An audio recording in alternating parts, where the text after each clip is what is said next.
Good evening, everyone. My name is Ren Singer, and I am an Associate Vice Provost for Advising and Career Services here at UW-Madison. And it's really my pleasure to be with you here tonight to talk with you, students and your families, about your fall course schedules. I just want to start by saying I know you have so many questions. There's just everything. Everything is new and different and up in the air. And we're really glad to have a panel here tonight that will be able to answer your questions and help you think through the important decisions that you need to make about your fall courses. We know you have a lot of questions tonight about things that are not related to your fall courses, but to other things that are about campus life. And while we may not be able to address all of those here in the panel, we will be able to collect them and make sure that we are addressing them through other sources. I also really want to say that how hard this is for all of us. We know that this is really hard for you. Those of us on this panel are parents. We are working so hard to make this university experience work in both a safe environment and a really good learning environment for you students this fall. And we just know that you're struggling, that there's a lot of anxiety and a lot of confusion. And we really do hope that we can clear up some of your concerns today and also reassure you that we are working as hard as we can every day and many nights to help address the questions and make really solid plans for fall. So I just wanted to give you a little bit of a sneak peek of what we've been working on to help kind of frame some of your questions tonight.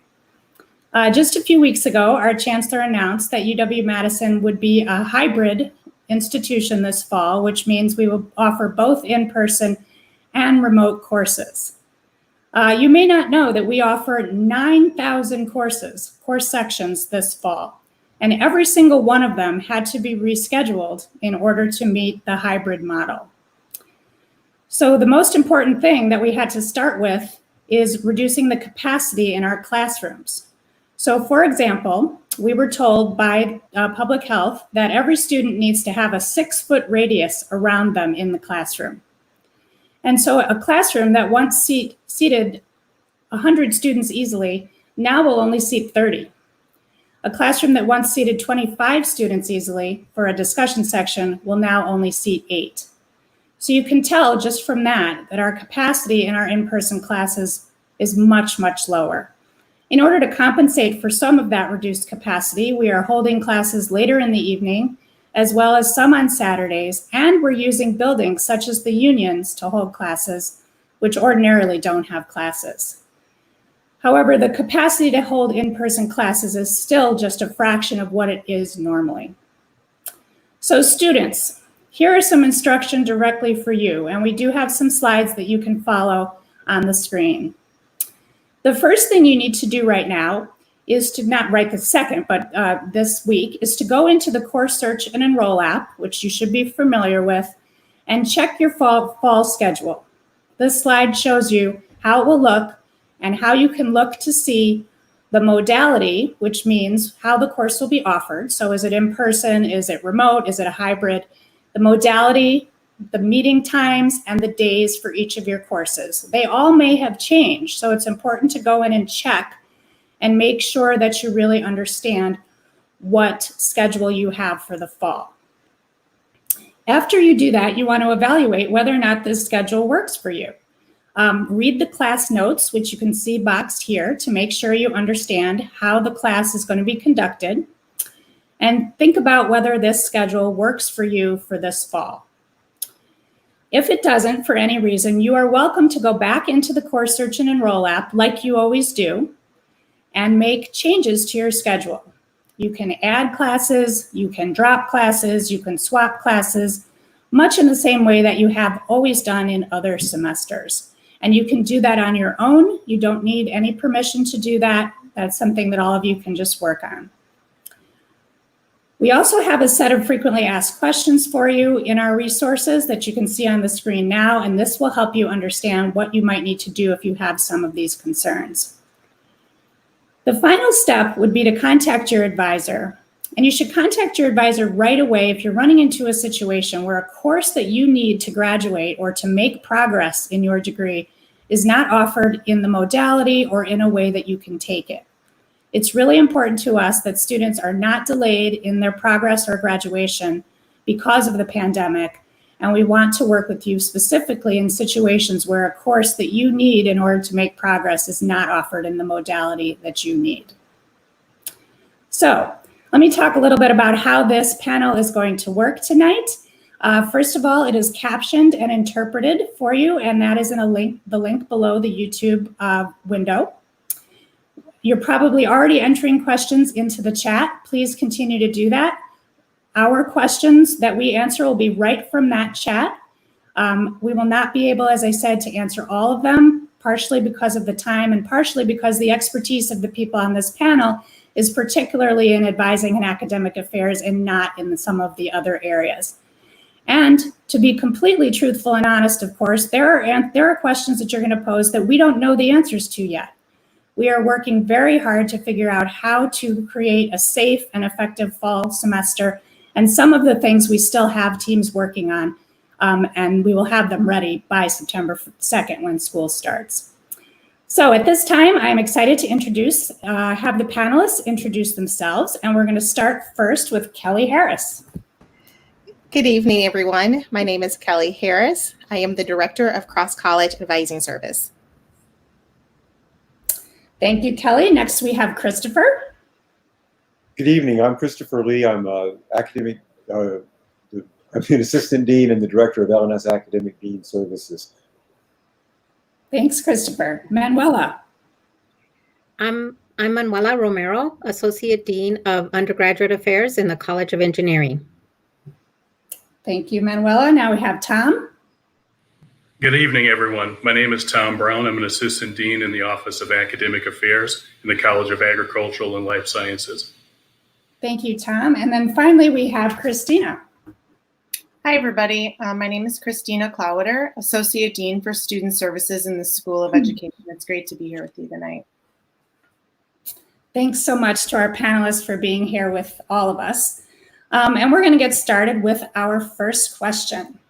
So this week, here's the question. This week, students received an email from me informing them that the updates to the fall 2020 courses are mostly complete.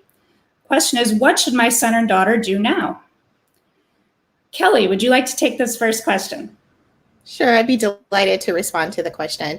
I really appreciate this question because I imagine many students are concerned and curious about how changes to the fall course schedule is affecting them in particular. My advice to students, which Bryn, you laid out really beautifully for us in your introduction, is to first start with the university's Course Search and Enroll app. There, students can find their unique fall schedule and learn how changes to the course schedule for the fall impacts them directly.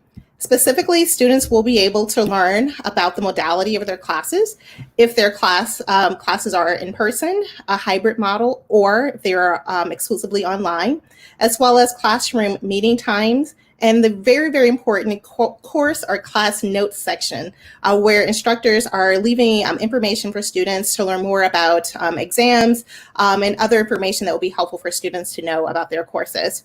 So I think the very first step for students is to navigate to the Course Search and Enroll app to learn about changes to their course schedule.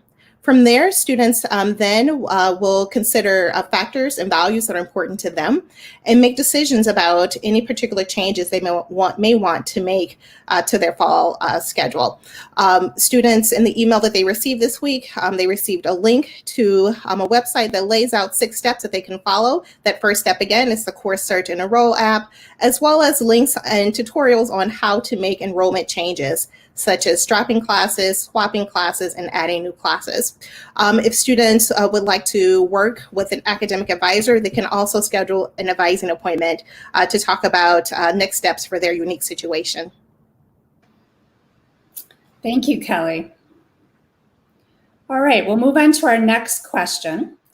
So this question is, my student does not want to come to campus this year, but wants to take all of their classes online. They need to make changes, but aren't sure what that process looks like and where to start beyond meeting with their advisor. Tom, would you like to give this one a go? Sure, thanks, Ren.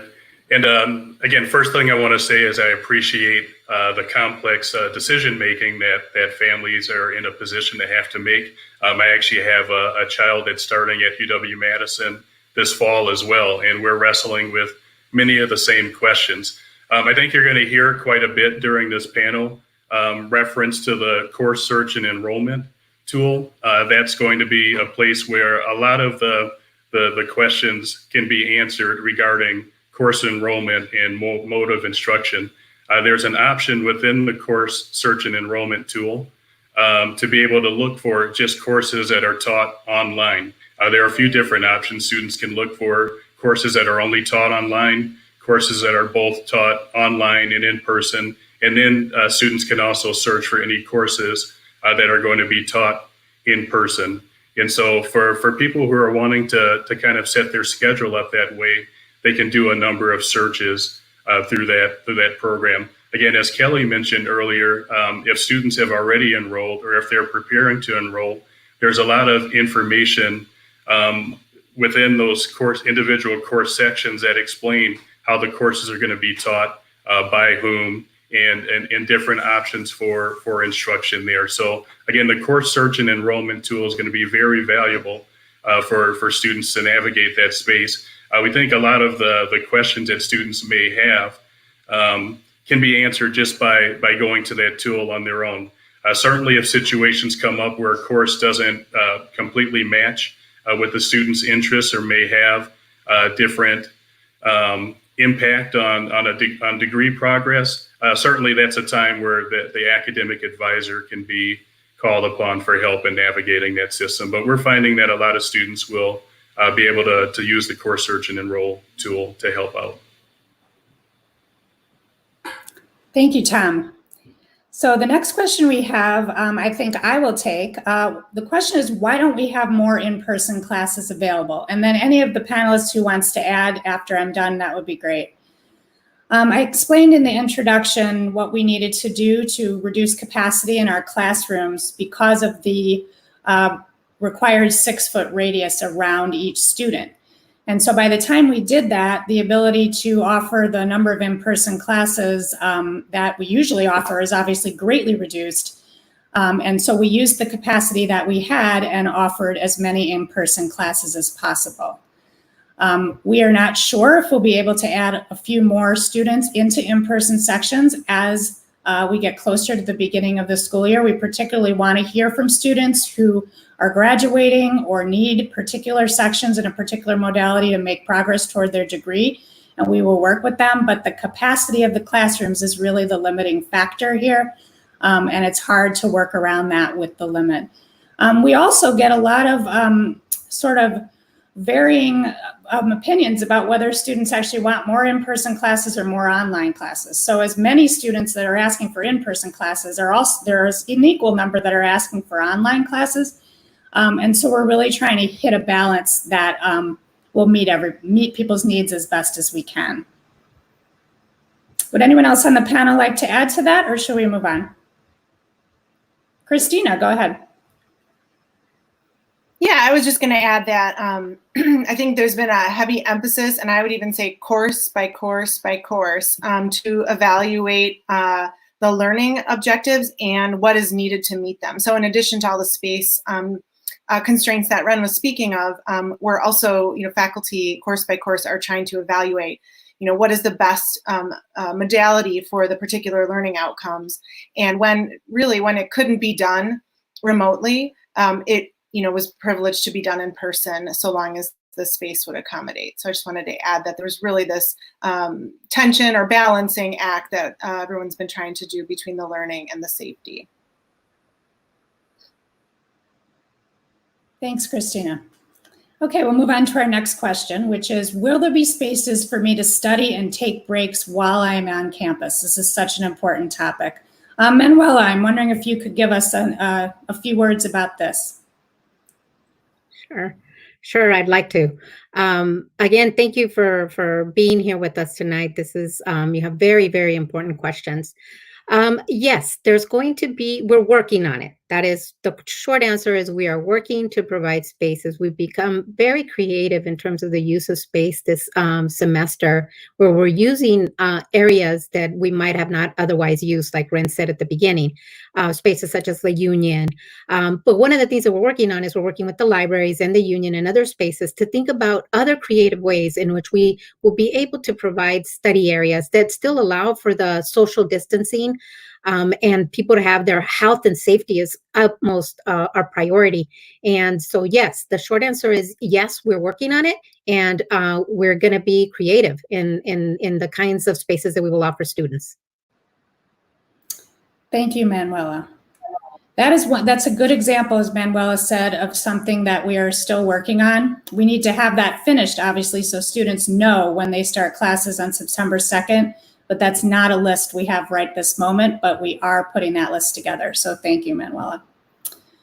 Okay, our next question is a difficult one, and one that we know many of you are thinking, so we're glad to have an opportunity to address it. The question is, all of my students' courses are online. This is very frustrating for my student, and we are disappointed as a family. What am I paying for? Why am I not getting a discount on tuition and fees? So we're hearing this question quite a bit, and we're happy to have an opportunity to share some of our thoughts about that with you. Panelists, who would like to take a stab at this first? We might have a few people address it. Manuela, that would be great. Thank you. And then Christopher, you can go next. The reason I think I wanted to take it first is because I share your frustration. It's frustrating. It's frustrating. I think we're all in this period also of mourning, that we would have wanted something. I think especially for the freshmen, we would have wanted something, or even the seniors, we would have wanted something to happen in the way that we're used to, and we're not going to get that. And that's frustrating, and it's sad. And we're all there with you. We're all frustrated, and we're sad, and we wish this wasn't the case. But the other thing that I want to say is that if all of your courses are online and you don't want that, go back to the Search and Enroll app. We check it every day. And we do know that there are still some seats available in some of the courses for in-person modalities.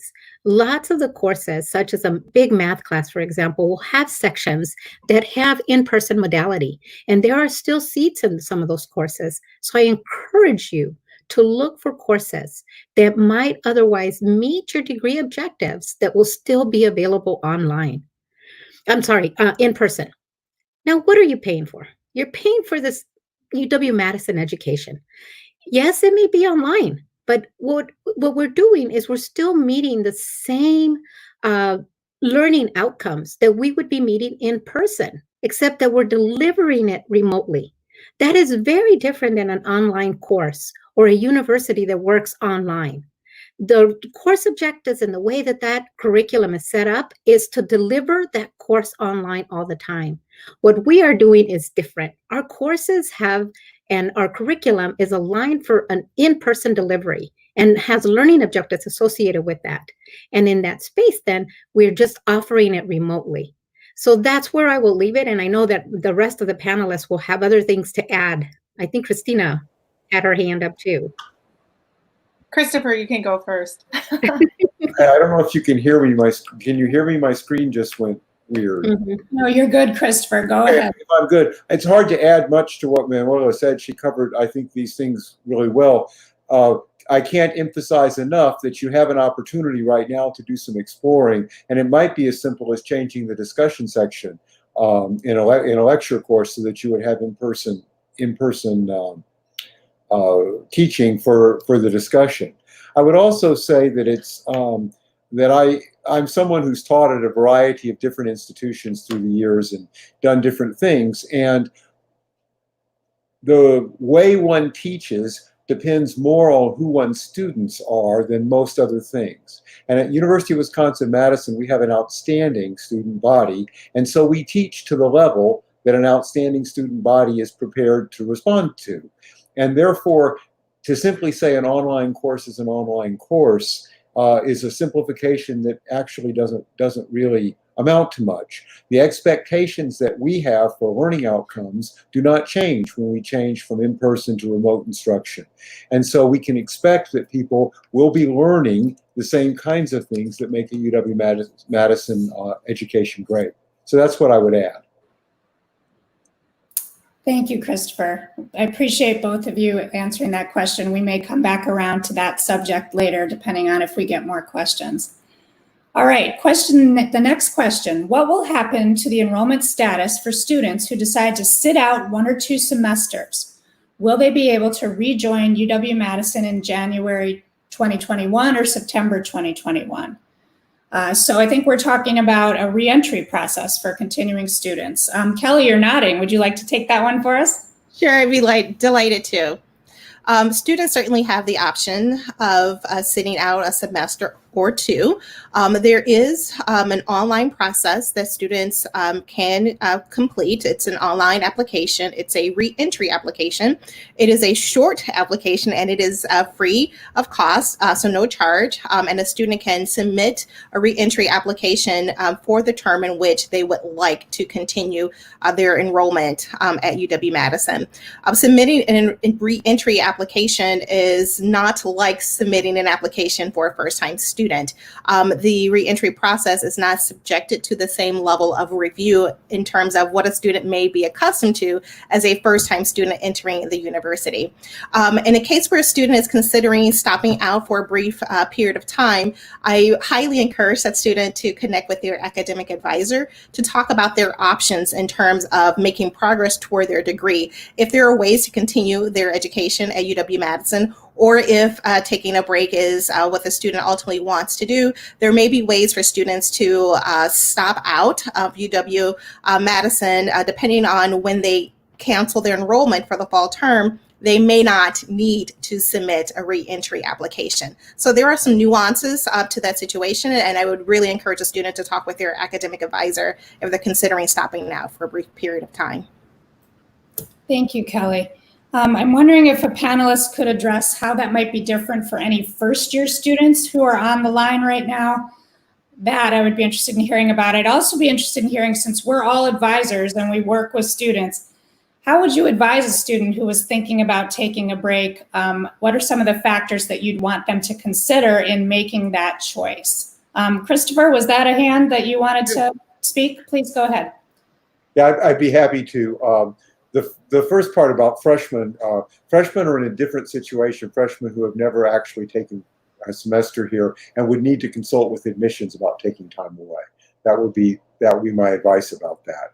But for continuing students, it's exactly as was described. So the other question about how to decide. There are a lot of studies that look at the value of a college education. And one of the things that they consistently say is that a college education delays your entering the workforce, but at some point, usually fairly soon, you catch back up to where you would be otherwise. But the longer you wait to complete your degree and to enter the workforce, the longer it takes to catch up, the more before your education is paying for itself. So all things being equal, continuing in your education is an important thing. And if there are ways to do that that will work for you, I think that there are real advantages in going ahead and doing that, as opposed to taking time off that doesn't move you along in your career and towards your goals. That said, there are people, I think people need to reasonably consider their situation really closely about what they're planning to do, because there are some people for whom remote instruction does not work particularly well, for whatever reason. It may be they're living in a place where they don't have good internet or other things, and they need to, and remote's just not going to work very well. And there are people who simply don't work well with that, and those people might think about taking some time away. There are questions about whether you want to be entirely remote. Do you want to stay as a student? Do you want to stay at home? If you have a home which supports you, and there might be financial advantages and other advantages. There might be advantages in being back closer to your friends and other people, and living on your own and managing things yourself. And in some cases, being away from a family reduces strains in other kinds of ways. So I would encourage people to think really carefully about what the advantages and disadvantages are. But remember that there is an advantage in in completing your education and moving forward. Thank you, Christopher. I would encourage you students and families that if you're struggling with that decision, you can talk to your advisors. You can even talk to any of us who are on the screen now to have that conversation. So our next question is also really one I'm glad that has been asked, because we have thoughts about it. As a family, we are trying to decide if our students should come to campus for classes this fall, or should we stay home and take all the classes online? Help us make that decision. I really feel for you on this one, all of you. I'm gonna see what Tom has to say about this, because he has a freshman starting. He just told us that. Tom, would you be willing to weigh in on what you think about this decision and how to help families? Sure, thanks, Ren. And first thing I want to say is, again, as a parent, but also as an advisor, I would say first and foremost, you have to do what's best for you and your family. As many of the panelists have already shared, there are some good reasons why your student might want to be on campus to start making some of those connections, even in a limited capacity. Even if a lot of the activity is virtual, there's still a feel for being on campus and being at Madison, and we're all trying to remain nimble as well as things change throughout the year, and being present may help that. But certainly we know that there are going to be situations that are within our control and not within our control, to where being at home may be the best decision for a health reason, for access issues. And again, that's why a lot of great effort and time and resources is being put into developing the online virtual spaces to be as quality and high touch as they can be, because again, we want that experience and the learning that people are going to be doing if they're not able to be on campus to be as comparable as possible. But what it really boils down to is trusting your gut. Again, our first and foremost concern is everyone's safety, and whatever it's going to make you and your student feel as safe as possible. I don't think you can make a wrong decision if you're using that as your guideline. Thank you, Tom. Christina, would you like to add anything to this one from your perspective, how you might help a family think about making that really difficult decision? It is a really difficult decision, and those of you who are considering these options, weighing them, I feel for you.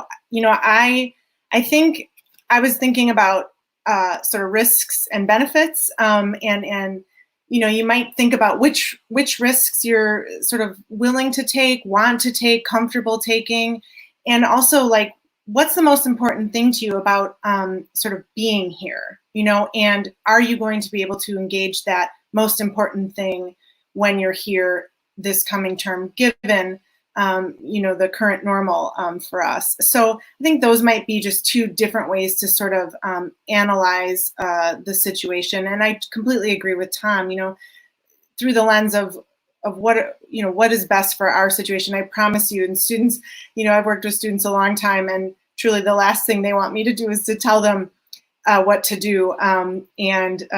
We want you to feel comfortable with your decision at the end of the day. At the end of the day, it's yours to own and feel okay about either way. Thank you. I want to just stop for a minute and pause and welcome any listeners and viewers who are joining us partway through. This is a panel about thinking about your fall course schedule, and we have 5 excellent panelists from around the university. The 6 of us work together every day. We know each other well, and we're really glad to have this opportunity to be here to share our thoughts with you about some really difficult decisions that we know you're making as families. So welcome, everybody, and we'll go on to the next question. So this question is, will the pass-fail grades, or what we call the disruptive grading used last spring, be in effect this coming fall? And will any of the deadlines, like the pass-fail deadline or the drop deadline, change like they did in the spring? So I think I'll take this one to start with, and then any panelists feel free to add. We did not implement what we called the disruptive grading, the SDUD grades for students who were here this spring. You know about that. We did not implement that grading this summer, and we are not planning to implement that grading this fall. That grading was used in an environment that was highly disrupted. It was very different from what you thought you were signing up for. And we felt we needed to give students some more flexibility and primarily reduce anxiety. Into this coming semester, we're not planning to offer that option in the way that we did in the spring because things are a little bit more certain, and we are progressing into the semester knowing what the format will be. That being said, if there is another tremendous disruption and we feel the need to reinstitute the disruptive grading, we certainly will take that very seriously and do that. And with regard to the deadlines, that is a great example of something we still have on our list to make a decision about. We are considering the various deadlines, and students will know certainly by the beginning of the term what the deadlines are for dropping and for declaring a pass-fail in the normal pass-fail process. Okay, thank you. I think Christina, go ahead. I was simply going to add, the folks on this call and others like us across the university also are aware that circumstances for individuals can change, and it's really our job to respond to students whose circumstances change, even if those circumstances are changing like after a deadline. So please remember that, if you're in a bind, and even if it's past the deadline, please reach out and tell us about that. There may be tools at our disposal, given our roles at the university, that we can explore to help you. Thank you, Christina. Christopher, go ahead. I would add, I would like to endorse what the two previous people just said, because it's really true that if something special is happening to you, come talk to us about it, because we do have, all of the rules have at least some flexibility in them to deal with special circumstances. But then I would also point out that the disruptive gradings, SD and UD, were not used by most students in most courses. It was, 10%, I think, is roughly the number that were actually converted. And so it was a good, a very, I think, effective way of reducing tension at a time when we changed course midstream. People were in online courses that they had not intended to take online and did not know that they were taking remote instruction. And this semester, I think the ground rules are a little clearer. And I think people need to, parents and students both really need to think about, what does it mean to take remote instruction, and is it going to work? And if it is, then you commit to it the same way you commit to courses in a regular semester. Thank you. Manuela, do you want to add something? Go ahead. I would like to just reiterate something that I think both the panelists have said so far. I want you to look at this university. This university may seem incredibly big to some of you, especially to some of the freshmen that are just coming in. But I want you to think about this university as being small, because in the way that we work in our advising offices, and we do very much so high-touch advising, and we have a lot of people that are just ready and available to help you. The thing that makes me the saddest when I meet with the student is the fact that they went through so much without ever reaching out, because we could have helped in so many ways to ease some of that tension, some of that pressure. So I don't think that any of us on this panel could reiterate more than enough times, please reach out to your advisor. Please reach out to us if there are things going on that you need help with, that you're having trouble navigating. Thank you. Thank you so much. That's so true. Okay. The next question we will talk about is, can you please address how online learning has improved? In the spring, we turned over the nearly 9,000 courses we were teaching in person to online in a week. With months worth of lead time, more training opportunities for faculty, and spring semester experience, we have learned a lot and know our outstanding faculty will provide a high quality learning experience. So tell us a little bit about how online learning has improved from the spring till now. Let's see. Kelly, would you like to take a stab at that? I'd be happy to. I really want to emphasize that the spring term was quite the anomaly for all of us at the university, faculty, staff, and students alike. And the university, the instructional staff, had to very quickly sort of pivot from instruction that was occurring as it had been historically to a new format. And that quick pivot just did not allow the instructional staff to sort of invest in the tools and technology to really, I think, launch as strong of a instructional response as perhaps we ideally would have liked. Fall, though, we can anticipate that things are going to be very different. The university has invested quite heavily and extensively in online training support, resource development, and training. Our faculty and staff, our teaching assistants have been dedicated or have been deeply steeped in sort of sharpening those skills and experiences for themselves. So the hope and the anticipation, and I think we have great reasons to be confident that instruction for the fall term will be strong and that we will be able to provide a high quality learning experience for all of our students. I believe both Christina and Manuela said before that our instructional staff, faculty, TAs, and instructors are really investing a lot of time making sure that the courses are aligning with the learning goals and outcomes so that students can expect to learn content that would be expected in any other environment. And so really learning goals and outcomes are driving the instructional design, as well as the instructional design being supported by extensive tools and training. Thank you, Kelly. Manuela, did you have your hand up on that one? Okay. Kelly covered it. Thank you. The other thing I want to point out, I have a high school student myself who went obviously virtual at the end of the spring. And if there are any freshmen or parents of freshmen on the call, the online college courses, remote college courses are very, very different than what you experienced in the last few months of high school when your courses may have gone remote. So I just feel like that's an important thing to reassure you about. All right, we're getting lots of wonderful questions. Thank you so much. The next one I would like us to address is, why are so many small classes being offered online? Let's see. Christopher, would you like to take that one? Sure.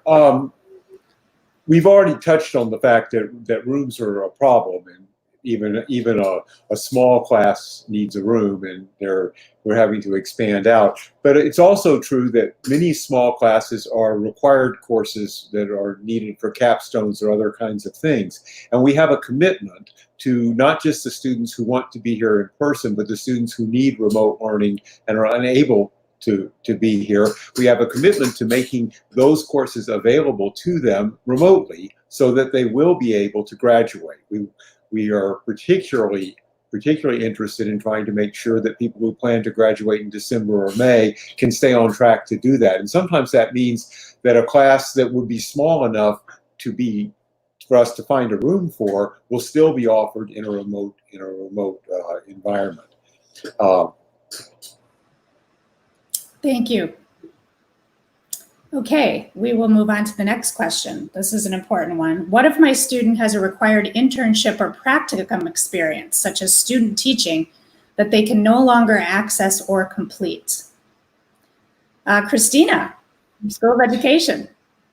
Yes, hi. This is something our school's been really working hard on. And of course, the university only controls one portion of this internship, practicum, student teaching experience. And again, we're trying to balance what's required and learning outcomes, learning expectations for the students program with what's allowable in the facility, and of course, all of the related safety guidelines. So the university's close to having a really good policy about this. And once that's in place, we'll be moving quickly to implement that in all the different iterations that internships, fieldwork, practica, student teaching, all the different iterations of that. But I'll just sort of preview it by saying, if a site is open and willing to take students, of course, in person or virtual, either way, our intent is to allow that. provided that the site is following CDC and other health and safety guidelines. And then we'll be putting some monitoring protocols in place to make sure that what the site said they would do is actually what they're doing, and that the student at that site is and continues to feel safe during the course of the term. So, and in the case where something is not possible to be done remotely or virtually or in person, and it's required for a program, alternatives will have to be sought. Of course, we are absolutely committed to making sure that students can get what they need to graduate. Priority number one. So, thank you. Manuela? Everything that Christina said, but let me just add one more thing. What a wonderful experience you're going to have that you navigated this juncture in your life through this pandemic. You are going to be one of the few people that will be able to go on the job market saying that you navigated this experience through this pandemic. And that is going to be unique to you. Yes, there are going to be many people in your situation across the country, but as you move forward in your career, you will have learned some coping mechanisms and other skills by having to do this that are irreplaceable. You wouldn't have never been able to gain them. So think about the positives associated with also not being in your ideal setting or in your ideal situation as you move forward, because this is a unique opportunity in both positive and slightly negative ways. Thank you.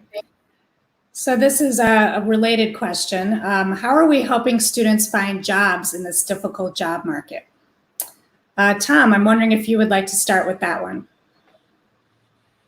Sure, thanks, Ren. And I think related to the, like Ren said, to the previous topic, if folks aren't aware, most of our units have career services offices, and ever since the pandemic hit, those offices have been working really hard to stay in communication with potential employers and assessing the job market, and are really coming up with strategies and tips and advice for students who are in that space of looking for that next step in a career. So the first point would be to definitely connect with the career services offices within your school and college.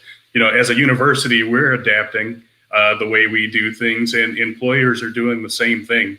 Certainly it's tough, out there, with some of the restrictions, and again, with the focus on safety. But again, many industry and employers are, needing to adapt their services as well. And so there will still be opportunities for students to move into a field that might look different for a little bit. But again, we're adapting along with industry, and there are folks who can help students navigate that space.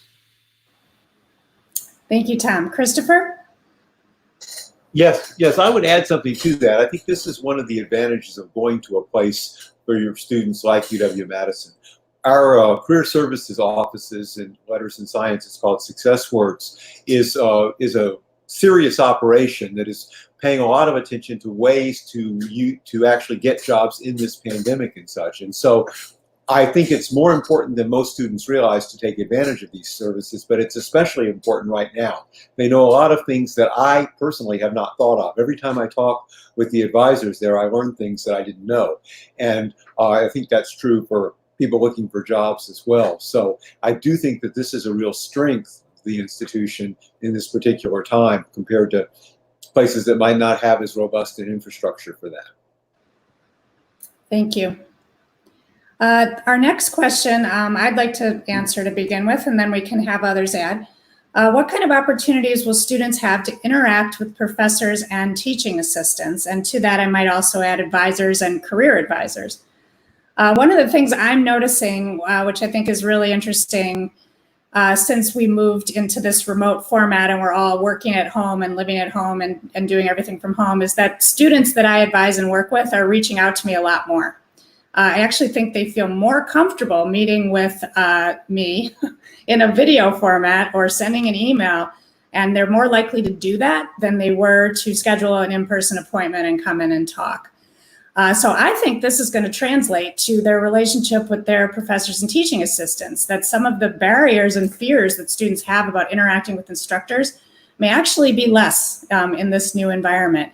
And so they will be able to reach out to their instructors in all the virtual formats. And if it's an in-person class, of course, they'll be able to see them in the course as well. But I think this actually could be one of the small silver linings of the pandemic, is that some of those relationships between students and the adults at the university who want to help them have a little bit of a lower barrier. That's my take on it. Anyone want to add to it? Okay, so encourage your students, or students, reach out. Kelly, did you want to say something? Sure. I was just going to add that faculty, professors, TAs will have virtual office hours, so students can still expect to have access to their instructors. Advising offices, career services office, academic support programs also have online and virtual appointment capability, as well as being really creative in how to host drop-in advising sessions, group sessions, and programming. So we are pivoting all, not just instruction, but also student support offices. So I think students and families can expect to continue to have access to their instructors, as well as to student support offices on campus, as one would in a non-pandemic environment. Thank you, Kelly. So I just want to remind everyone who's listening that you're asking so many great questions, and we won't be able to get to all of them today. But the good news is we have them all in the transcript, and they will help us to continue to know what we need to work on and information we need to put out on our websites and in other town halls. So keep the questions coming. The next question we'll answer is, how do online science courses and labs work? And so maybe Manuela and Tom could do this one, since you're in some of the more science-heavy areas. Manuela, you want to start? Sure, thank you. So one of the ways that the online curriculum works for a lab is that there can be some classes in which there might be some experiments that actually can be done online. And then there are others in which a professor or a TA might conduct the experiment, and the students will have homework assignments associated with that. That is another way. And then there's also the kits that are available. In some regards, it depends on the course and how big the course is, but there are some in which there will be kits that students would be able to buy and be able to run their experiments at home. Obviously, if it requires a kind of lab equipment that is only available in a lab, then there are other ways in which that is being conducted. And that is one of the areas that some of the faculty members are working on right now, is how to convert some of these experiments, which now may have to be conducted online. But one of the things that we did find out was that we had some great successes last semester, even when we had to pivot so quickly. And so we learned a lot, and we're able to then adjust now that we've had more time. I'll pass it over to Tom, because I think he would have something to add in this regard as well, and maybe even Kelly. Yeah, thanks, Manuela. And I think that Manuela said a lot that needed to be said there. I guess one thing that I would add is that's one of the things that I think students are going to notice between how the spring ended and how courses had to convert so quickly to actually instructors having the time and the space and accessing resources to really continue to build on what they provide, particularly in the lab, in research spaces. I know just from working with our faculty and staff that they've spent a lot of time looking at ways to try to recreate as much as possible what students might be seeing if they were in person in a lab, and being able to recreate that in a virtual space.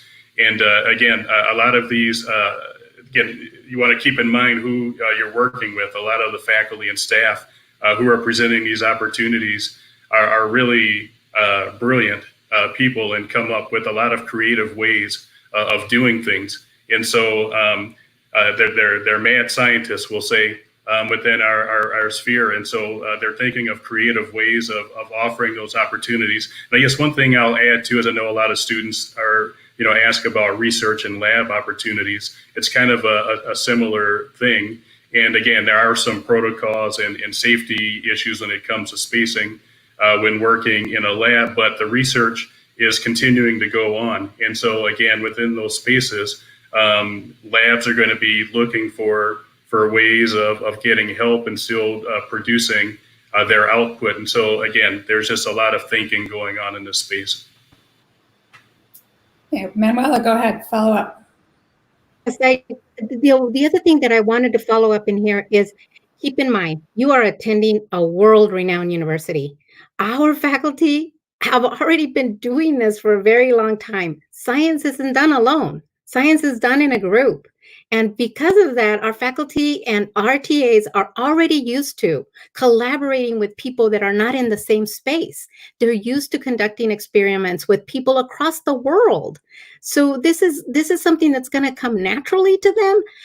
Sure. Are there going to be some bumps? Are there going to be some frustrations? Absolutely. That's just the nature of the landscape that we're in right now.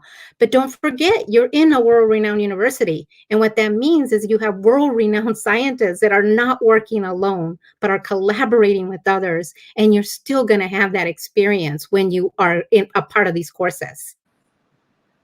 Thank you, Manuela. And Kelly.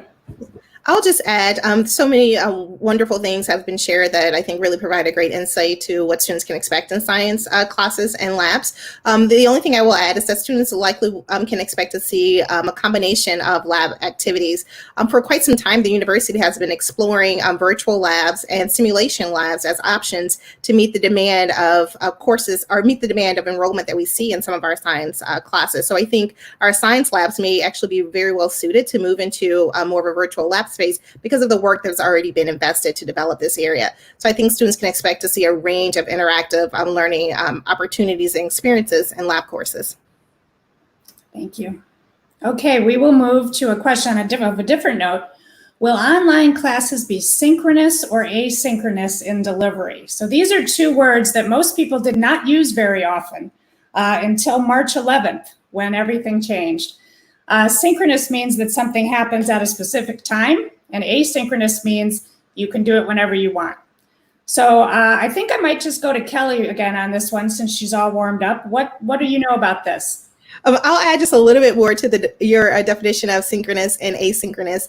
In an instructional space, if a class is noted as synchronous, then the expectation is that the students are all together at the same time in a virtual space, accessing the course material, listening to perhaps a lecture or watching a lab demonstration. And so the learning is happening together. It's a synchronous experience.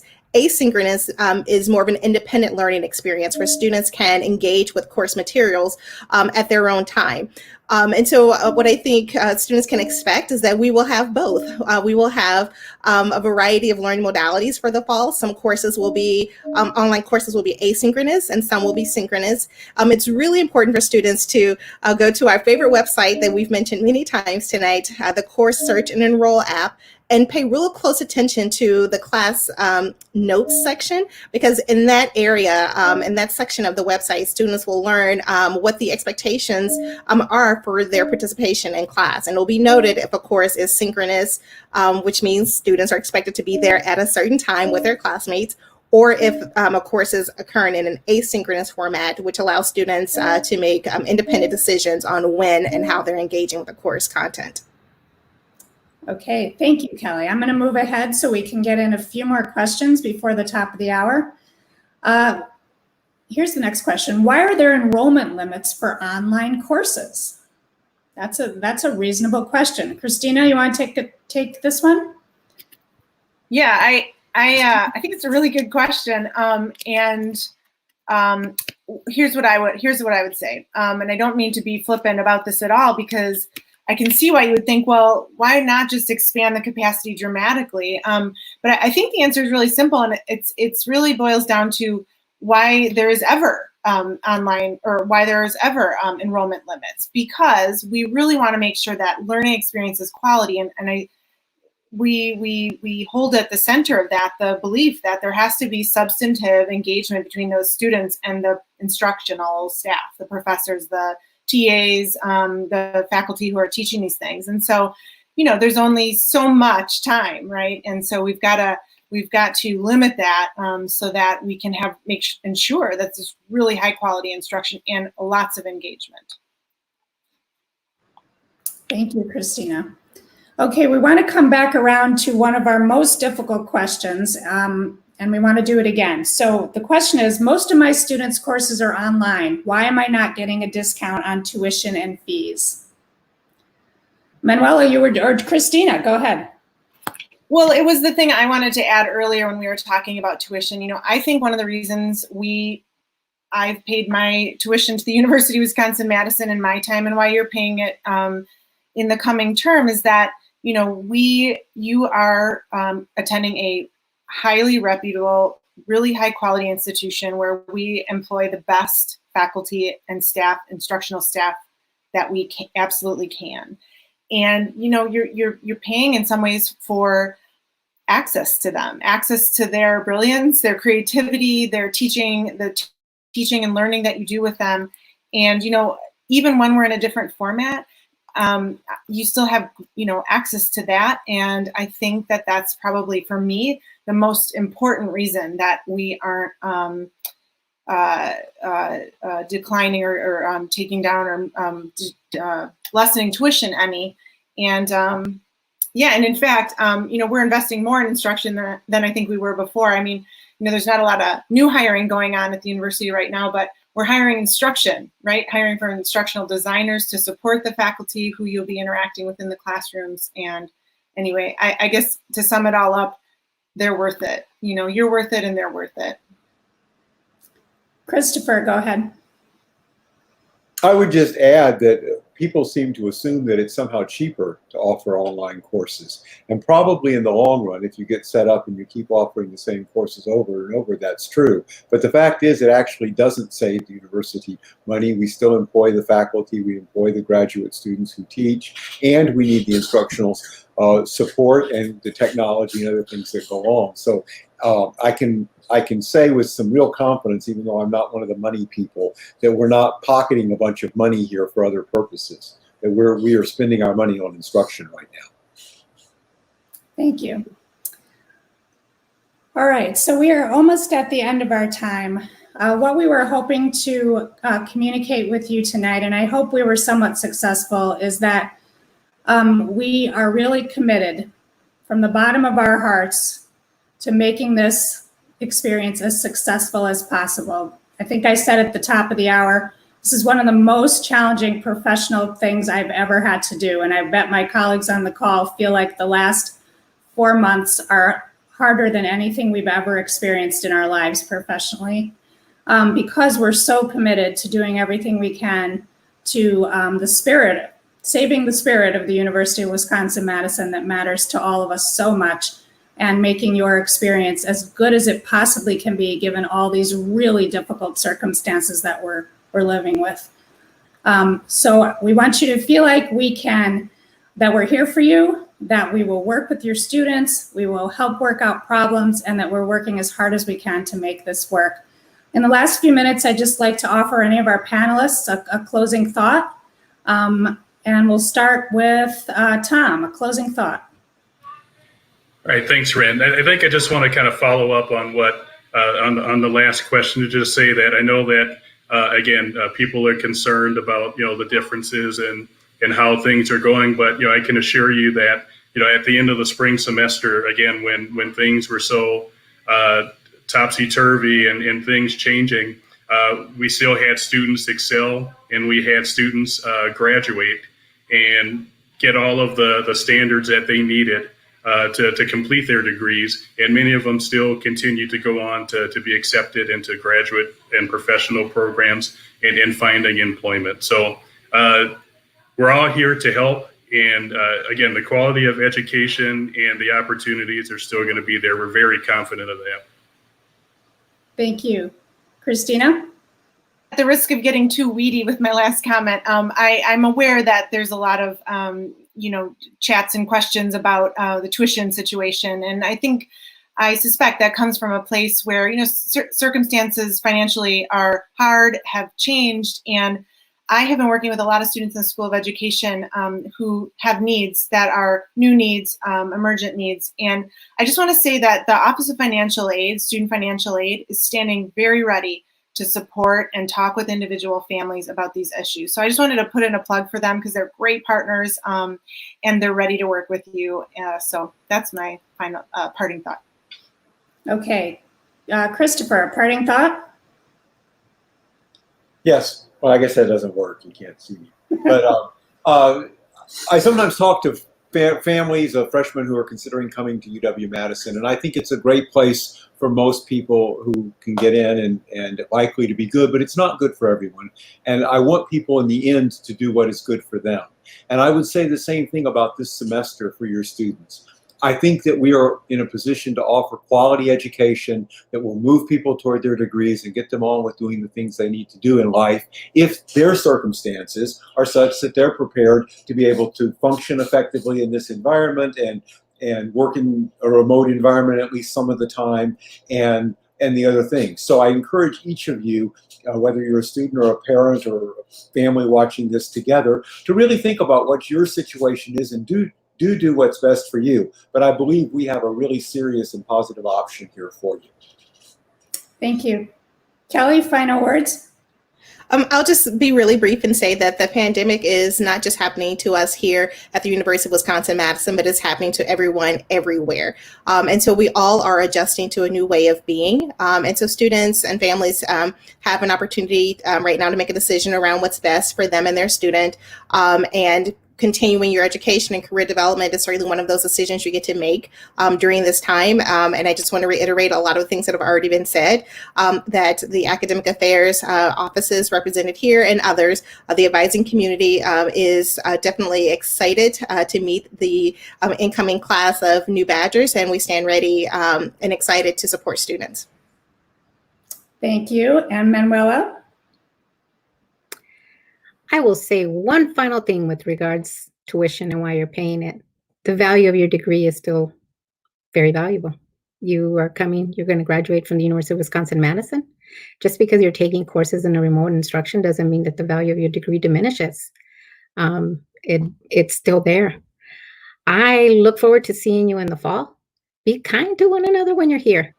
And come by and say hello. We always love that. Always love students coming by to say hello. Keep your distance. Wear your mask when you come. And I just want to thank all of the staff who have assisted in making this conversion to an online environment and have assisted in getting us ready to communicate with you and send out emails. And there's just a tremendous number of people working behind the scenes, working really hard that I feel like it deserve a lot of acknowledgement. So thank you to all of you, and good night, everyone. And let's all give our Badger fans a little W. And on Wisconsin. On Wisconsin. All Wisconsin. Bye. On Wisconsin. Bye. Have a good night.